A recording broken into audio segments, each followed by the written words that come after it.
MedBix Webcast is a new kind of healthcare media channel to break the silo mentality and foster interdisciplinary thinking. Our mission is to fill that gap and to create a curiosity through different lenses, tapping the passion that guided the historical figures in medicine and bringing present-day groundbreaking research to the front lines. We interview physicians and leaders in the industry about present-day healthcare challenges on our live programming. Hey, welcome to the MedBix Webcast. I'm the host, Ramana Anamaraju. I'm the host. We have a very interesting guest, and I also have a co-host today. She's joining from Australia, not a long way from here. Okay, so other end of the world. Her name is Naomi. She's going to join with us. But let me, we are talking about Dr. One of the I interviewed one of my favorite doctors is Dr. Abin Alexander. And then another close friend of mine is Diana Landonio. She recommended me to Dr. Jeff Driscoll, this doctor who is coming on my show right now. She was highly recommending him. And then I said that, okay. So Dr. Jeff Driscoll is from Salt Lake, Utah. He has a emergency room physician for a long time. And then after that, he wrote several books, very best-selling books.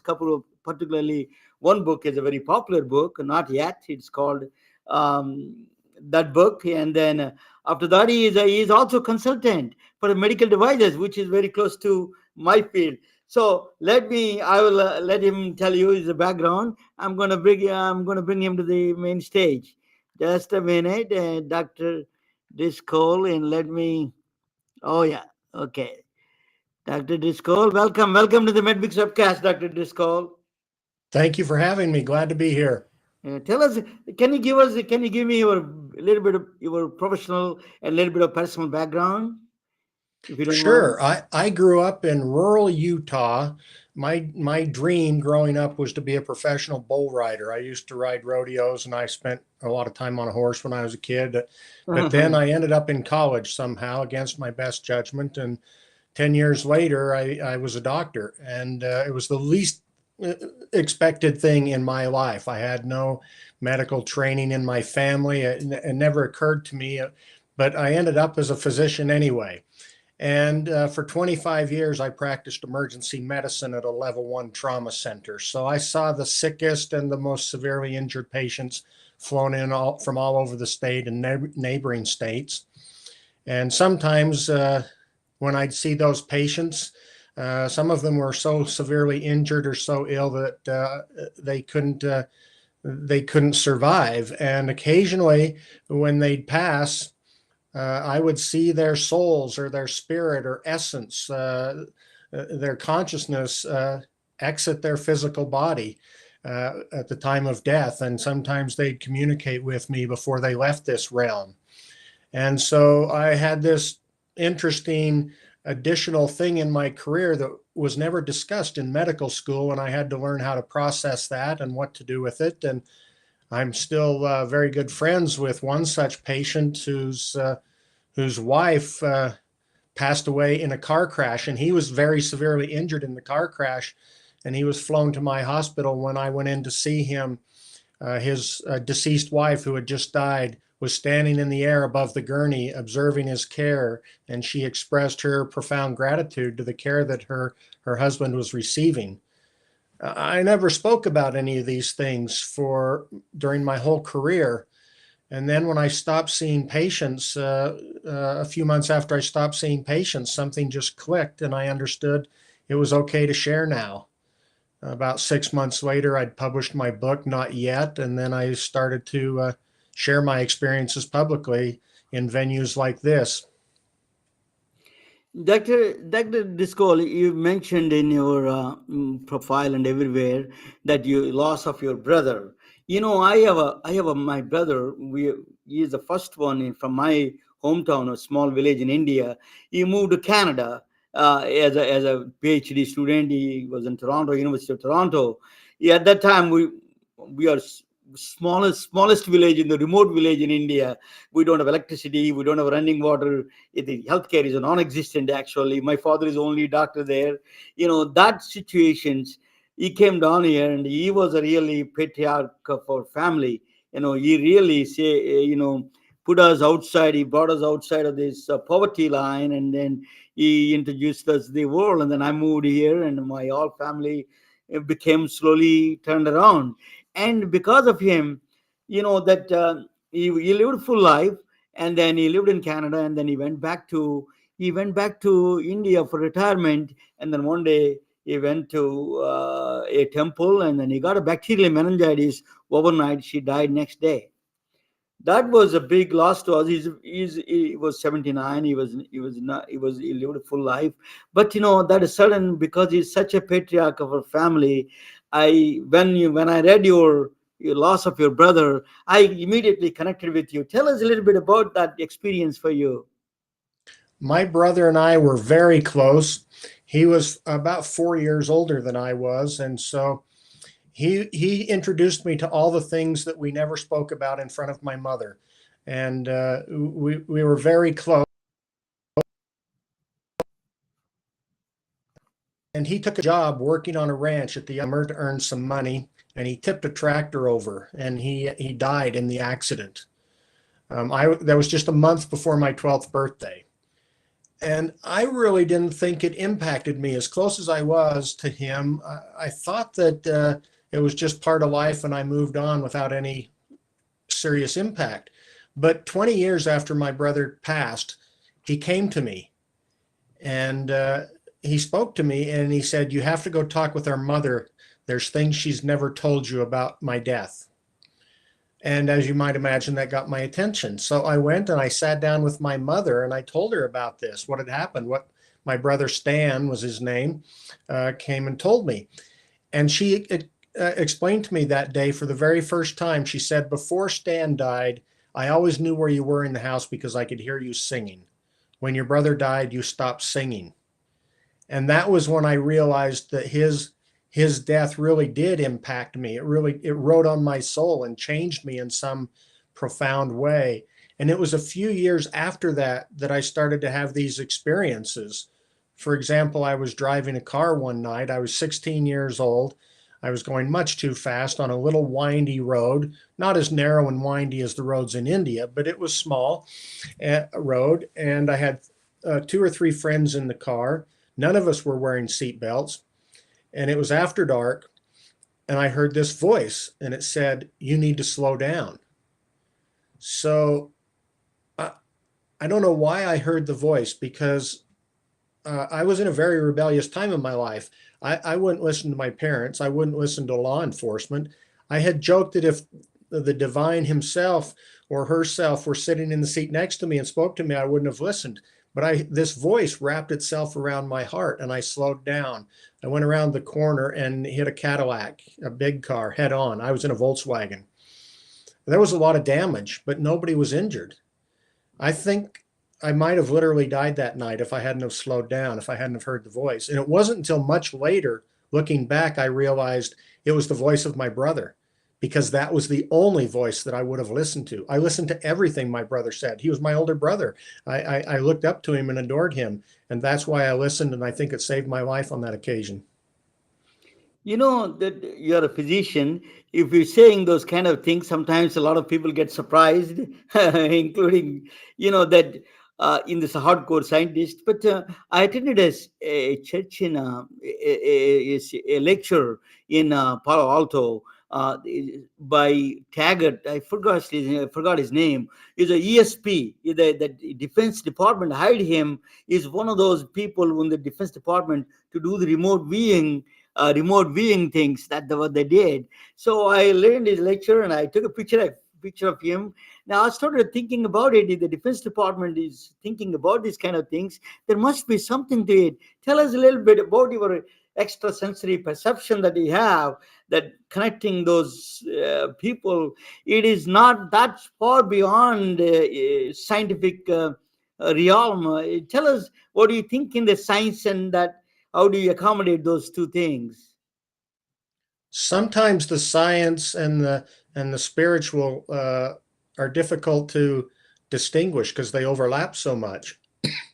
I don't know how to explain some of the experiences I have from a scientific perspective. When people ask me how I see deceased souls or deceased beings, if you will, the only way I can think to describe it is, if we think about medical terms, electromagnetic waves go through our cornea and our lens, and they focus on the retina in the back of our eye, and rods and cones convert those electromagnetic waves into electrical signals that travel down our optic nerve and go to our occipital cortex, which generates an image. That's the general consensus of opinion about how the medical explanation of how sight works. But when I see people that are out of their body or that are deceased, it's as if all of those physiologic processes are bypassed, and I get the pure, unadulterated image without using any of those steps.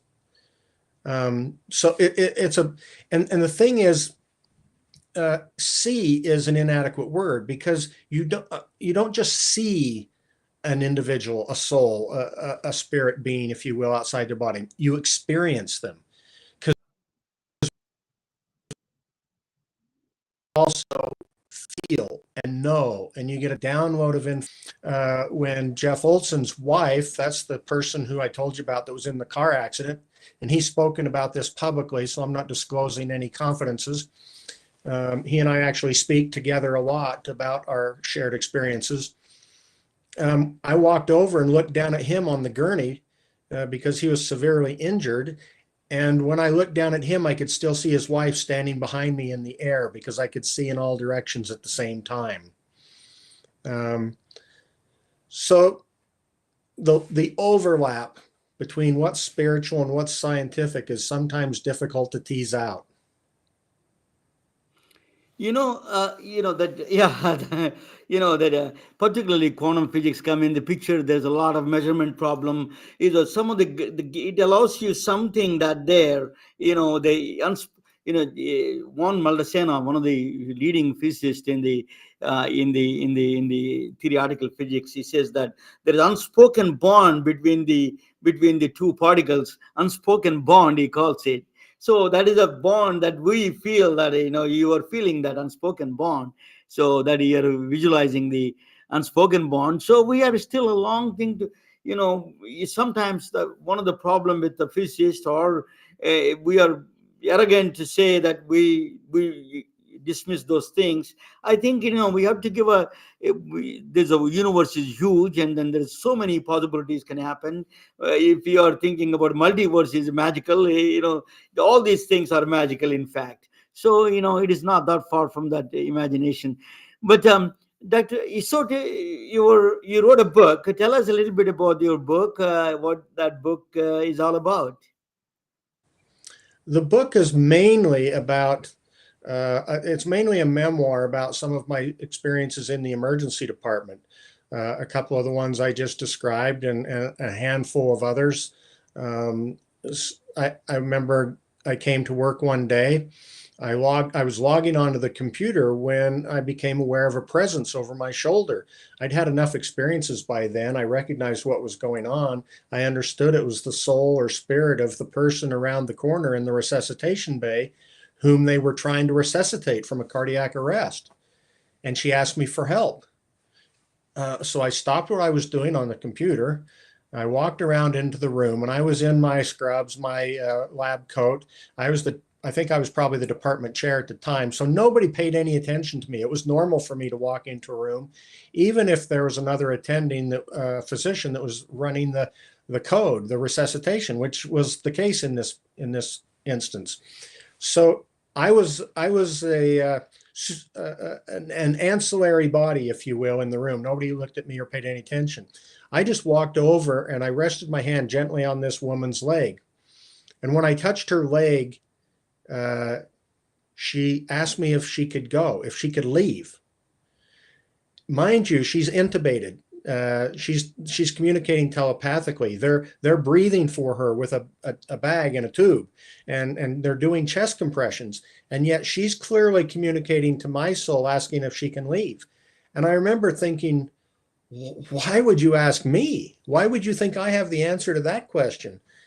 But I communicated silently back to her as well as I could. And I said, listen, if you think it's time to go and you think that's the right thing to do, I think it's probably okay for you to do it. And Yeah. nobody else in the room was aware of what was going on. I was communicating silently, telepathically with her. She rose up out of her body and she stood in the air above the gurney. She appeared to be about, I don't know, half the age of the body she'd just come out of. She was brilliant and bright and full of vitality, if you will. And she thanked me for what I did, which to me seemed like nothing. But she was so grateful. And then she left. And I turned around and walked back out of the room. And as I was leaving the room, I heard the physician in charge pronounce her time of death. And I thought, yeah, I know. I saw her leave. And then I went out and logged onto the computer, and that's how my day began. So my book has a number of those kind of experiences in it, and a handful of other things, of course, as well. Dr. Driscoll, you remind me another author. His name is Michael Talbot, Holographic Universe. He wrote a book called Holographic Universe. He's not even a scientist. He wrote all his experiences of growing up, and he used to feel that but when he wrote that book, Holographic Universe, it stunned the scientific community because he had insights inside of the scientific way. He was mentioning about the Carl Pilgrim is a Stanford University neuroscientist, and then David Bohm. He was combining all of them together and say brain is a fractal, holographic nature of the brain. He was talking about it. He has that insight without any scientific background. There is no way it's possible from that point of view. But he wrote a book, and it was a best-selling book. It's called Holographic Universe. And then I was a physics student. I was interested in it at the time. Now they proved after a long time, after he died in 1980s, and then now they proved there is holographic universe principle is a very gaining principle in the physics, theoretical physics. So you have that experience as a doctor and an emergency room physician. Particularly you're close to the people to the death, in the moment of death. So you have profound experiences you have that must be counted. Another Champagne has done a lot of work in this direction, and just like you, he wrote a book on the cardiopulmonary resuscitation. What he's mentioned about 2,000 subjects he interviewed, he said that awake, they said there is something entity that exists beyond these realms that he says. So he said there is evidence coming in Virginia, as you know, your friend Dr. Alexander mentions all the times about it. So let me bring up my friend, my co-host today is Naomi. Is a better can question that. After that, I will present a topic. After a couple of questions she will ask after that, and after the topic, and I come back and ask you your medical device consultancy work, because my friends would be more interested in the medical device side of it. That's what they want more. So let me bring Naomi to the table. Hi, Naomi. Welcome. Welcome to the Hi. welcome to the Hi, Medley Kev. podcast. You're my first co-host. Tell us, what do you think of what you read a lot about Dr. Driscoll? Tell us, you have any questions, and we Well, can. I'm really touched, and in fact, a number of the questions that I'd prepared, you've already answered. But so I'm really touched by your story, and I thank you for sharing with the community, with Medbricks, and with the community. I've got a few questions. So, um, let me. So, in your extensive career, you've balanced practicing emergency medicine with serving as a CEO of multiple companies and pursuing various creative endeavors. How do you manage those diverse roles, and what lessons have you learned along the way about maintaining balance and fulfillment in life? Good question. Well, I did have some overlapping roles. I had a number of administrative positions when I was working in the hospital. I was the medical director for a local emergency dispatch center, and as well. And I did some consulting for some people, but there was always overlap. So the Yeah. responsibilities I had were not conflicting. They were complementary, which just kind of broadened my perspective a bit and gave me an opportunity to utilize the knowledge and skills that I'd learned in different ways. But Hmm. they weren't competing interests for the most part. That's good.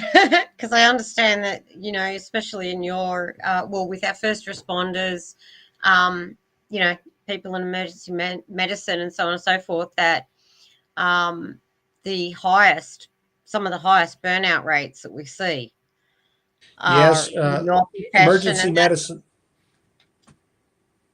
God, Go that's the ahead, most Dr. important question. Dr. Go ahead, Dr. Driscoll.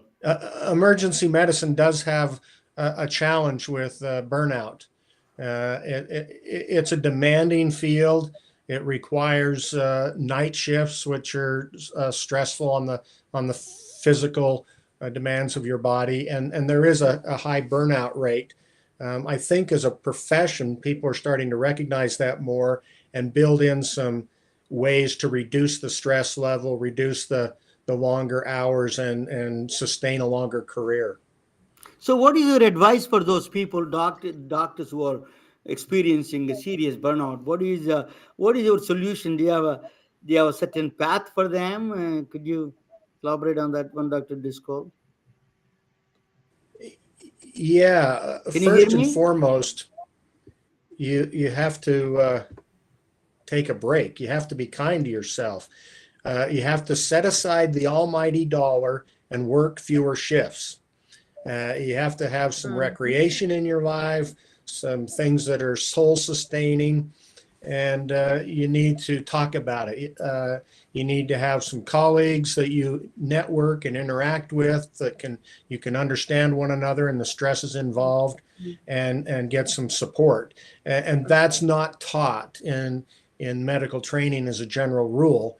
And some of the highest traumatic stress levels occur in first responders, and they're finally starting to get some emotional, occupational support to help manage some of these stresses. And doctors need to do the same thing because they tend to have an attitude of I can handle this, and so I don't need any help. Thank you. Mm. Okay, let me. So, I actually that's talking about stress. Maybe one solution that people are talking about nowadays, psychedelics. I wanted to present a topic on psychedelics without psychedelics. There are no psychedelics, but the same experience. How do you repeat that? I'm going to present that. After that, I come back and ask you, Dr. Driscoll, and then Naomi can ask a question also. What is your experience with the medical devices, which we love it, and what you did with the medical devices? How do you provide a consulting work? And probably a lot of my friends would be interested in it from Silicon Valley, particularly. So let me present my topic today. That is Dr. Jeff Driscoll and my co-host Naomi actually McFarland. She's joining from Australia. Dr. Driscoll is coming from Salt Lake, Utah. So that's the greatest. I'm going to present a topic on the mathematical connection with the psychedelics. Okay, so I'm going to bring all of us together on the side. So let me bring us on the side, all of us. Okay, so we all can watch at the same time. It's educational purpose only. I'm not a doctor. If you need a doctor, you need to talk with the doctor in the school. you know. So let me do this. The education. So there is a story appeared on a media. Just let me go back a little bit. I was just. There is a story appeared on a medium. Her name is Erin Boltzweiler. She is a mother of two, and then she was diagnosed in March 2020. She was diagnosed with the stage 4 breast cancer, and then she has two children. She was being consumed by dying thoughts, and then she went to a doctor, and then this doctor is Sunil Kumar Agarwal. He wants to prescribe psilocybin, which is a psychedelic drug. He wants that is a Schedule 1 drug. Schedule 1 definition is that it is. Dr. Discol, you can jump in anytime. Anytime you want to comment, please, you can jump anytime. um, the she was the Schedule 1 is defined in the FDA is DEA, and the FDA is defined as it is not there is no potential abuse, there is no medical there is no medical benefit other than a potential abuse. That's what the definition of Schedule 1 in a short way. So he could not able to prescribe that medicine. Schedule 1 drug is the definition is that. So she filed a lawsuit. uh, she went to the federal. So let me explain you what the psilocybin is. These are mind altering drugs. They all belong to the same class of psychedelics. If you that DMT, dimethyltryptamine, that is everybody, MDMA, ketamine. These are all psychedelic family of psychedelics. So these are all the drugs that these are mind altering drugs. He wants to prescribe with the psilocybin, one of them, but he cannot prescribe. So she went to the she filed a law. There is a act. A Trump administration passed the act. It's called a Right to Try Act. And then so she filed a lawsuit in the federal Ninth Circuit Court in the Seattle. She filed a lawsuit. We don't know the result yet. It's still going on, a battle going on. But that is the case. She filed a lawsuit, federal lawsuit, to try psilocybin. But what is so the countries that much in the United States, psilocybin is you cannot do that, you cannot prescribe. Only state of Oregon, a little bit of a leeway about it, and then Switzerland, and then Australia is where Naomi is from. Actually, very very interesting. They're very liberal about psychedelic drugs. That's I because of that aborigines or something like that. But I don't know what the reason is, but is much more liberal than a lot of countries. Australia is one of the liberal countries prescribing psychedelics. But my my question, so there is a good part and bad part of the psychedelics. If you do that, um, it is okay. Carrie Mullis, he's from North Carolina. Actually, the good part, he was the inventor of the PCR, polymers chain reaction, PCR testing. We all familiar with the COVID. During COVID, what he does is multiplies, and then it amplifies the sample. That's all it is. A million times it amplifies the sample, and then it amplifies the sample. So that's what he invented. He said that he ascribed he was saying that because of the psychedelics, he is out of box thinking. Some one of you need, Naomi, can you put your in the mute button for you until come back, because some echo is coming up. One of I want to see who is that is. Yeah, so you can listen that you put in the mute. That's all. Okay. So that in his name is Mullis, is the inventor of the Dr. Driscoll. That is yours, I think. Can you put on the mute your mic? It's not responding, Ramona. No, I think that Dr. Driscoll's mic, I think, is picking up some notes there. It's just There we that go. there is a noise coming up. You need to put the mute on the mic. Okay, I think I'm not. Yeah, that's good. Not giving it now. No, that's good. Kerry Mullis is the scientist. He's from North Carolina. He invented the PCR testing. So he said that he said that because of the psychedelics he was experiencing, he was experimenting with the psychedelic drugs. Then he said that because of that psychedelics that he could see the picture, and it came into his mind about the PCR testing. But they actually US funded this guy, Rick Stotzman is a doctor. 1980 to 1995, they funded him. Actually, US NIH funded him for the psychedelic drugs. Uh, but there is a bad things about psychedelics also. Charles Manson, he killed a few people through his psychedelic experiences. So there is a good and bad. There's a kind of a psychedelics. So you got to be very careful about that. So what is the um, okay, yeah, that's so. What is the benefits for the what is the benefits? Everybody is actually psilocybin. I'm going to play video for you. there's a psilocybin can benefit a lot of things. It is actually their one dosage of one dose is enough to reduce the depression. They said that PTSD.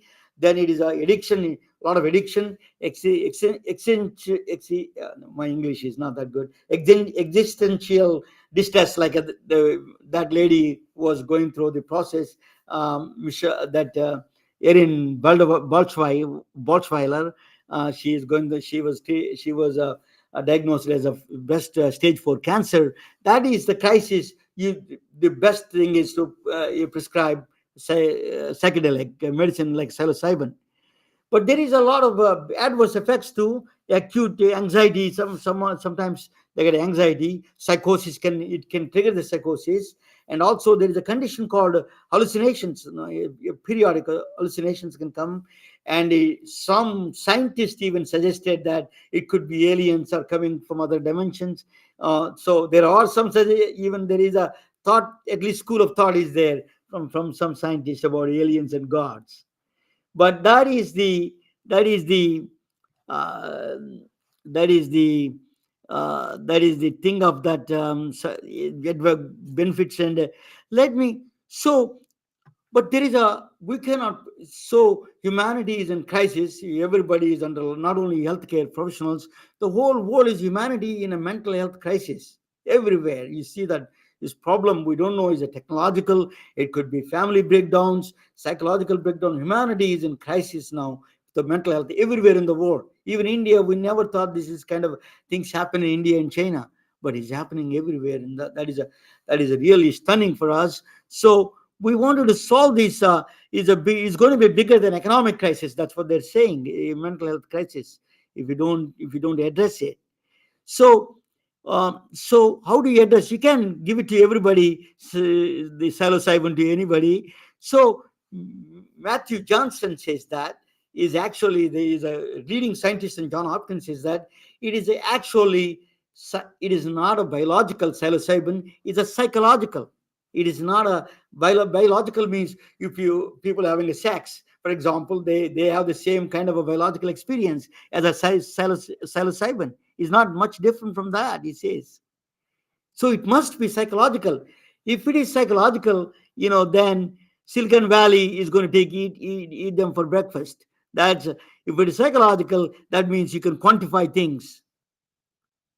That is you can simulate the psychological experiences, simulations, Silicon Valley for the breakfast, mathematics, neuroscience, and the technology. You can use it. You can repeat that experience of the psychological experiences. You can repeat that. How do you do that? That's what I'm going to talk about. I'm going to play a video. It's a fractal video that you will know a little bit about it. That okay, well, please watch it.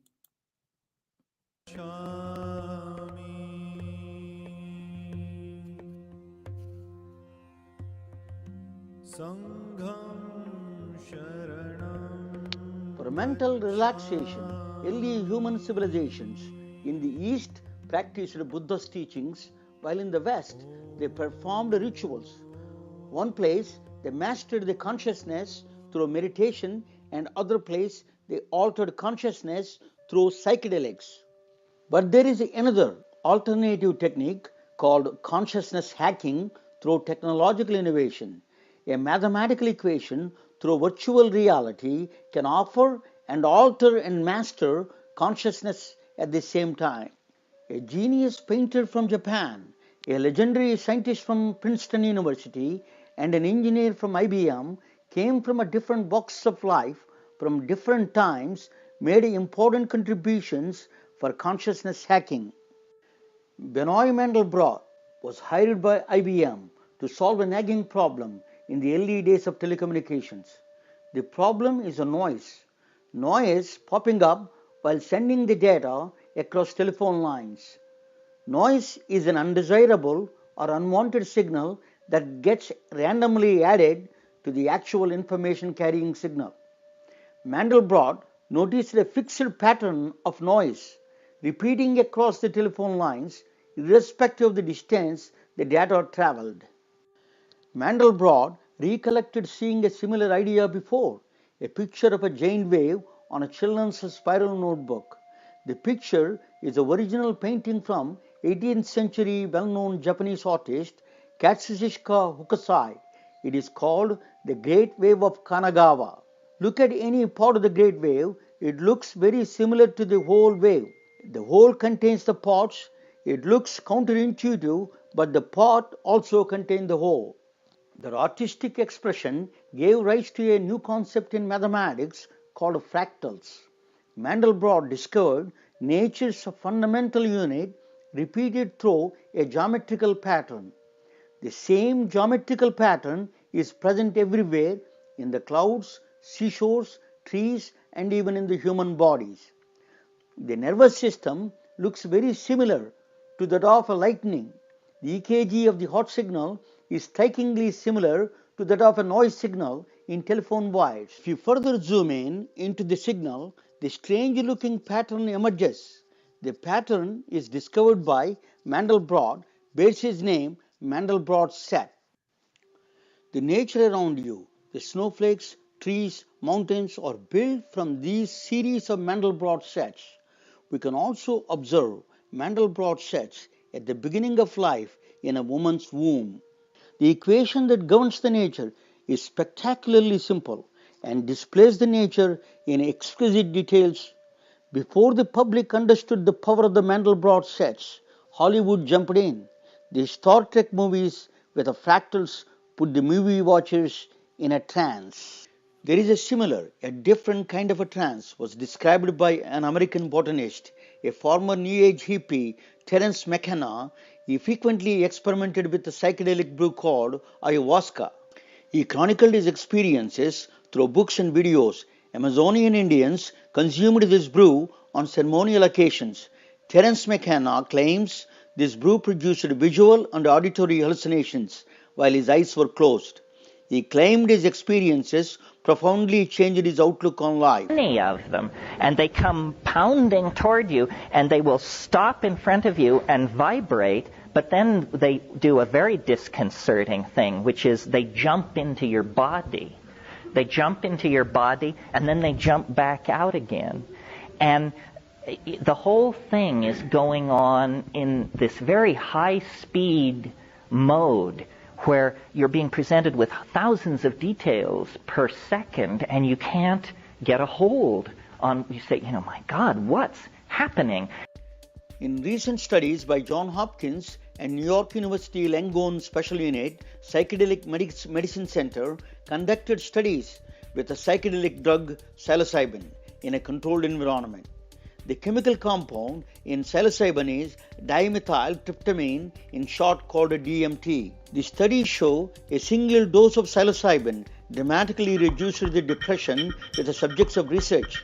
Interestingly, the visual hallucinations the subjects describing look very similar to Mandelbrot fractals. In the years before, Albert Einstein published a theory of general relativity, a profoundly mind-bending way of looking at nature.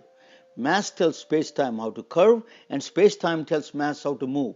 Gravity is not a force, it is an illusion created by the bodies moving in space-time curvature. Einstein deployed a very different branch of mathematics called non-Euclidean geometry. We don't experience non-Euclidean geometry in our everyday lives. American Airlines pilot explained this phenomena through a tricky example.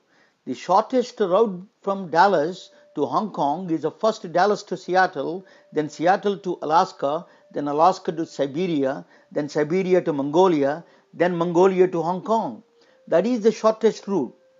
But you see on a flat map, it creates an illusion the Hong Kong is directly right across Dallas. But if you combine Einstein's non-Euclidean geometrical concepts with the Mandelbrot fractals, watching in a virtual reality devices, it is truly a technical wonder. It produces mind-feasting, kaleidoscoping patterns where all your visual channels are fully occupied. It puts you in a trance and gives you same bliss without inducing substances.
Fractals are nature's artistic expressions. Now you are in tune with the nature. Welcome to 25 milligram DMT experience without a DMT.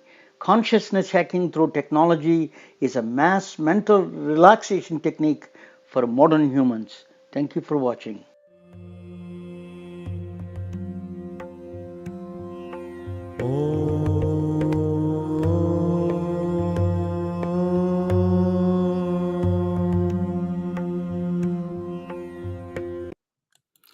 So that is the Silicon Valley. How do they simulate this kind of experience? That is my topic actually.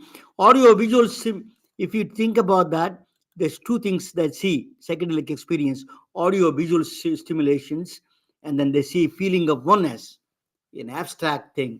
That's what they do. So how do you create the first one? Audio visual simulation is stimulations, hallucinations. How do you do that? Weird geometry, they see deities, Indian deities, all kinds of deities, weird pictures, the gods, all of them they see. So how do you account, how do you bring that kind of thing? There is a trick to it. There's a mathematical trick. I'm going to show you that. It is actually, they found Terence McKenna is described this. So people, mathematicians tried this. I never tried any of those kind of substances, but these are the books written by that. What if you have a DMT? If the dosage of the DMT, psilocybin kind of thing, if you take a 5 mg, they see Euclidean geometry, actually flat surfaces, much more clear. You can see a lot more than before. That you compare the geometry, how your eyes look at it, the geometry now. If you increase the dosage of the DMT 10 milligrams, then you see three-dimensional. If you see the pictures of beautiful pictures, three-dimensional pictures, with the crystals and all those things you see in expensive hotels. You see that kind of the painting that you see. Those are the next level of 10 milligram. That's what they see with the 10 milligram dosage. What they see is, you see already in the hotels and big expensive hotels. If you go all the way to 25 milligrams, that you see, you don't see every day. That is hyperbolic geometry, three-dimensional. You can create through mathematics. You can create that geometry, hyperbolic fractal geometry. That is what it does. It creates a very strange visuals, very strange things. It just that is the power of the equation. That mathematical equation can do that. You don't need that, because it's Matthew Johnson. Remember, it's John Hopkins guy said that it's not a chemical. It's not a biological. It is a psychological thing. So that means you can stimulate that. So if you keep on increasing that dosage, that's why people who see Jackson Pollock paintings are fractal based. So anything you see from a similarity, if you see from 1 foot or 100 feet away, 100 feet away, they look exactly same. That is attraction to the Jackson Pollock, and another one is MC Escher. They carry similar. MC Usher is a very popular with the mathematicians, so that's impossible steps and all those things. Tessellations are very popular with the mathematicians. These are the things that really invoke something in our mind. Something about the geometry that you see in the psychedelics you see. So 3D, three-dimensional hyperbolic geometry, fractal geometry, you can create that without psychedelics. You can create that stimulation. You can show through virtual reality. You feel exactly same, believe me or not. I tested it. I have it here on my table right now. So that is the power of the geometry you can create. The power of geometry, that you can create the same experience as psychedelic experience of the visual things. How do you create a sense of oneness? People feel that they are belong to the universe. They belong to the undescribable terms they say. But what are the means? It means that basically I can define in a way, it is a lost in space, lost in time, loss of self. It's basically the loss of self-preferential system.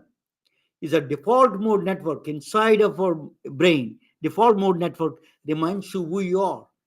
It operates without your intervention. Default, that is disrupted during the psychedelic experience. It is a disrupted. So that's why people think I'm lost. I don't know where I'm at, and I forgot the time. I belong to the universe. That's what the oneness is. Can you repeat that? Can you create that? Yes, you can create that. There's a story behind it. I tell you what that story is. It these are two people from Norway.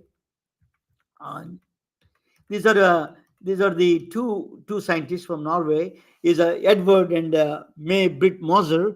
He won the Nobel Prize in 2014. Thought unnoticed greatest discovery that it is in, that is I'm going to mention to you. People don't know about his discovery. Is recent, compared to the time 2014 is not long time ago. Is that they are the Norwegian professors of psychology and neuroscience at the Kavli Institute for Systems Neuroscience. They won the Nobel Prize in 2014 for this discovery. What is that discovery? I tell you what is the discovery is. Very interesting discovery they made. It is called, in the brain, they found out GPS cells. They have cells in the brain. It's a grid cells they call. They didn't come up with the great names. Grid cells and place cells. Basically, suppose I want to meet you in Manhattan, 3rd Street and 14th, 3rd Avenue, 14th Street. That is the GPS. Grid cell is like a 3rd Avenue and place cell is a 14th Street. That is basically, that gives you the coordination, GPS cells. These are all. He identified those cells, grid cells and place cells they call. So these are geometrical things. Even the thought itself is a geometrical stuff. That is, if you look at it, next one. So grid cells and place cells are cognitive spaces. They create a hexagonal kind of a space it creates. It's a geometrical cognitive spaces. Thought is a geometrical pattern. A thought is I did actually a presentation, thought in the higher dimensional geometry. So it is a thought, it is a cognitive spaces it creates in the brain. That is the. So how do you create a passage of time?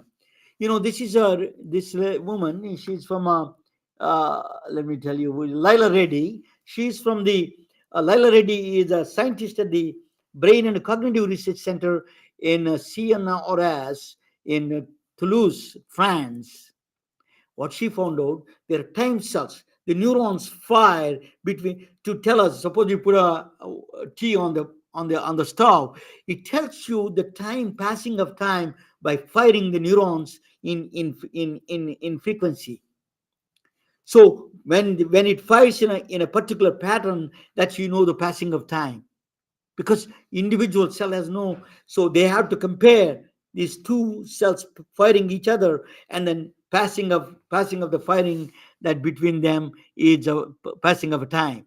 So she discovered the time cells. So how do you control this place and time? How do you, these are thought is a fractal geometry, basically space and time. Thought is a space and time is a construct in space and time. So if you can, the meditation, if you do, for example, in the people who do this kind of meditations, actually it can disable or it is lower the function of the place cells and grid cells and time cells.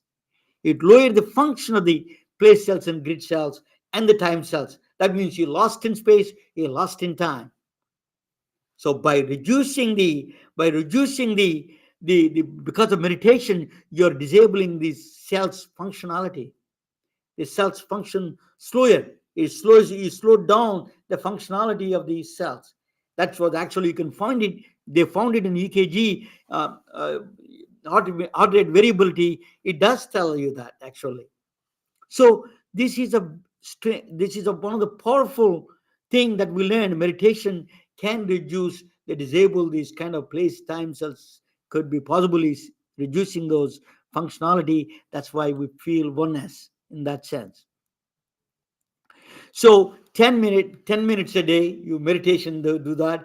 You have that power to control without, I use it's called a trip, tripp.com. I use that on the virtual reality. Use it 10 minutes a day. It can change the world. So you can do meditation. You can control. You can control the thoughts. You can actually better understanding the tensions and all those things. Then we have some mathematical structure behind it. That's I wanted to show you that, guys. Thank you so much. And this is a mental broad. So brain cafe is one of them I do, and that I set up a brain cafes. Mandelbrot is one of the guys who did that nature's fundamental geometry found out. So I created a t-shirt for him. So you can go to my website and buy it if you want. But thank you so much for listening. And let me bring back Dr. Driscoll and Naomi back to both of them back. 1 second, I'll be back. Okay, just a minute. Yeah. Dr. Driscoll, yeah, what do you think of it, Dr. Driscoll? Can you hear me? Can you put in the mute? I'll unmute it now. That's a lot to think about. That's a lot of information you put out there in a very short period of time.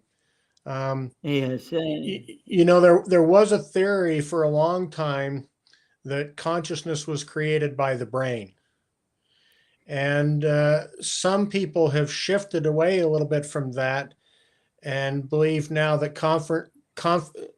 consciousness is independent of the brain and actually exists in spite of the brain, not because of it. And in fact, the human brain acts as a filter on consciousness to allow us to function in this mortal physical realm.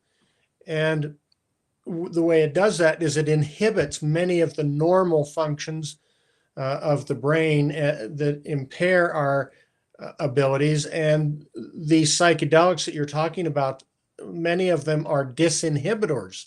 They decrease the amount of filter mechanism that the brain imposes on consciousness and allows people to have some of these psychedelic experiences. I'm glad you brought up Johns Hopkins. They're doing some studies. It's my understanding, I'm not an expert in the field, but they're doing studies with low-dose psychedelics to help people with end-of-life anxiety and depression, and seeing some very favorable results. There are also increasingly people using low-dose ketamine for intractable treatment-resistant depression.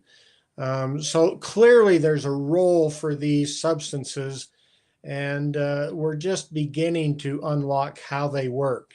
And it's good to see that come about. That my point is that it's not that conscious. We cannot. I don't know whether consciousness is beyond my payroll and beyond my imagination. Uh, it is an emergent property or not. But what it does is in a very narrow level. You can train the brain in a certain way, can reduce the tensions through that psychedelic experience. At least you can simulate it, because you don't have to have all this. Everybody has to take psychedelic drugs. You can reduce these tensions through a little bit of technology and neuroscience and everything. So that is my goal, to present this topic. That's what I connected the dots together. Naomi, do you have any question for that? Do you have a comment or question about it? Yes. So Dr. Driscoll, your journey from emergency medicine to becoming a high performance mentor and consultant is truly inspiring. I've got two parts. Could you share with us the pivotal moments or experiences that led you to transition into that role? And also, one of your areas of expertise is in helping individuals reach their aha moment.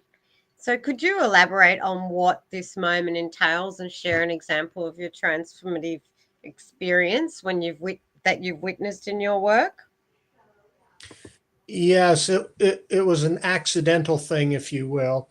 When I stopped seeing patients in the emergency department, a few months later, I had this feeling that it was okay to start sharing some of these paranormal or extra normal experiences.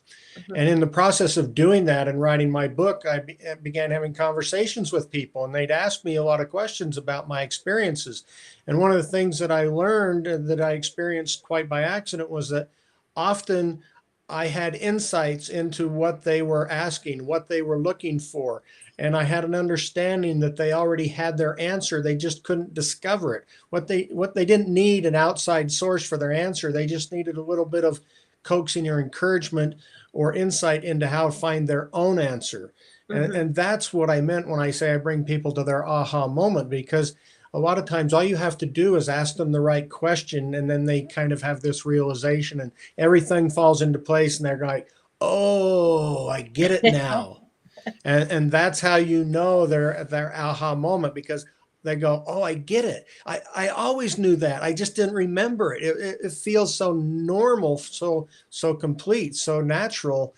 And the more I did it, the more comfortable it felt, and the more people I talked with. And I have clients now around the world in many countries around the world. It's all religious and socio on race or religion. People are connected, if you will, to the divine, to their higher self, to the universe, whatever words you use or how you look at it. But the answers virtually always come from within, not without. Dr. Driscoll, thank you for so much. Great. Yeah, go ahead. We are getting a time too close to the time. I wanted to ask you that the question is your medical device consulting. A little bit. Tell us a little bit. All my friend, there's a people want that kind of a. So what you did in the medical device side, a little bit of give a brief history of and brief things about the medical device consulting. I was co-inventor of a device used to block nerve ganglions for treatment of headache, which proved to be a very valuable, non-invasive device.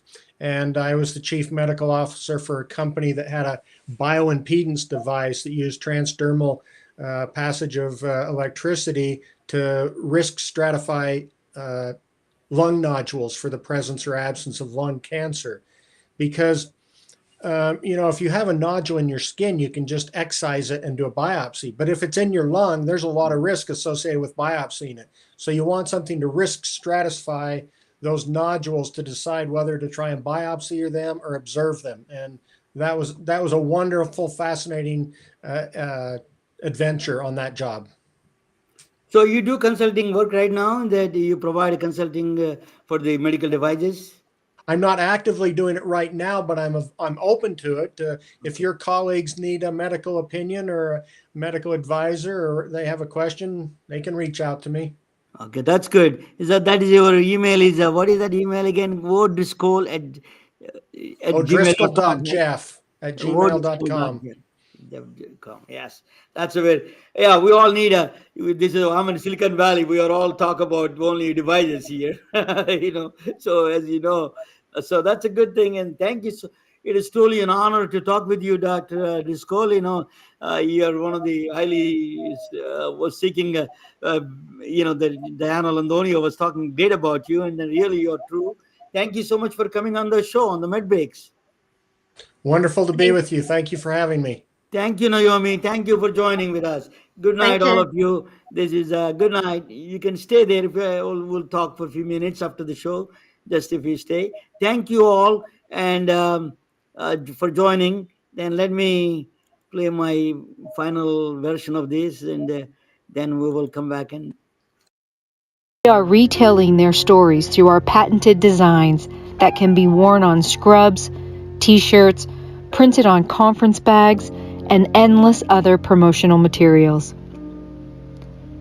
Daily Wear for Medicine is the first ever of its kind to create curiosity in medicine through visual art. We at MedBricks are celebrating unsung heroes of the past who made enormous contributions to the field of medicine through our unique campaign called Daily Wear for Medicine. You can wear it, carry it, and give it.